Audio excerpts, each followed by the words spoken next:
Shoutout kay Jervin Chris, Katsakino Dukusin, Juan Solege at sa iba pa nating mga taga-subaybay.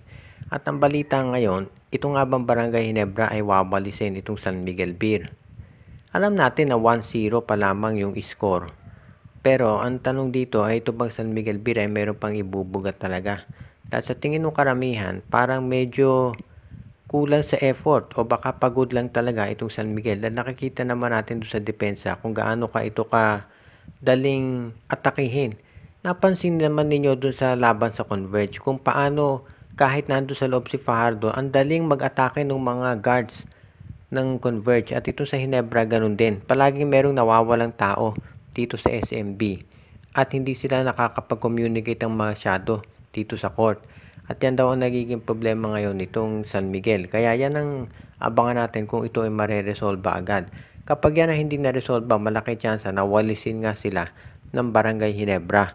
Kaya sa ngayon, pwede nating masabi na magkakaroon talaga ng big surprise itong San Miguel Beer dahil sa lalaroin ng Ginebra dito sa Game 2. Sigurado mas lalakas pa ang Ginebra dahil gagawin nila ang lahat para masiguro na magkakaroon sila ng major advantage dito sa serye. Kasi kung matatalo Ginebra mamaya, bali wala na yung 1-0 lead nila, magiging tabla. So, back to square one. At yan ang gustong iwasan ni Coach Tim Cone. Kaya abangan na lang natin kung anong mga surprise adjustments ang gagawin ni Coach Tim Cone dito sa serye para manatili sila may advantage dito sa San Miguel. Dahil sa ngayon, itong Barangay Ginebra, ayaw nila na umasa lamang dito kay Justin Brownlee at gusto nilang siguraduhin na ito ay makakakuha ng mga players na makatutulong sa kanya.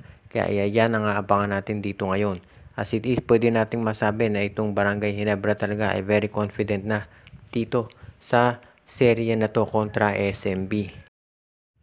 Ang trade ngayon na posibleng mangyari na dito sa PBA ay nakasentro dito sa Northport Batangpier. Dahil mukhang willing na raw sila na pakawalan ito si David Defonso at baka dito sa Converge nila yan dalhin. Ang balita dati meron daw inoffer itong Converge dito kay David Defonso pero tumanggi itong Northport Batangpier. Of course talaga ang nagkokontrol naman sa Northport ay SMC. Alam ng mga matagal ng fans ng PBA yan. So yan ang tignan natin ngayon kung sino, kung sakasakali ang magiging kapalit. Medyo mahirap i-determina kung paano masiguro ang trade value nito. Dahil syempre, kung ikaw naman ang, for example, Converge Fiber Xers at kukunin mo itong si David Defonso, paano mo i-value yung player na yan? Unang-una, first round draft pick, so mataas ang value, pero hindi naglalaro, so hindi natin ma-determine kung anong magiging value niyan. So, yan sa mga bagay na pinag-uusapan ng Converge at ng Northport. Pero kung sakasakaling ma-trade na itong si David Defonso sa Converge, unang-una, kakasama si David Defonso at yung kanyang tatay na si Danny Ay sa isang team. So malamang ito si David Defonso, yan talaga gusto mapunta siya sa Converge. So yan ang aabangan natin. Pero itong Northport syempre, hindi niyan basta-basta pakakawalan ito si Ildefonso dahil maghahanap yan ng magiging sulit na kapalit. Talo na kung matitrade ito si Ildefonso sa isang team na posible na maging ka-rival nila. Kaya yan ang aabangan natin. As it is, itong Northport Batangpier, since tumanggi na doon sa unang offer ng Converge, allegedly, kinakailangan ay mas gandahan ng Fiber Xers yung ibibigay nila ngayon.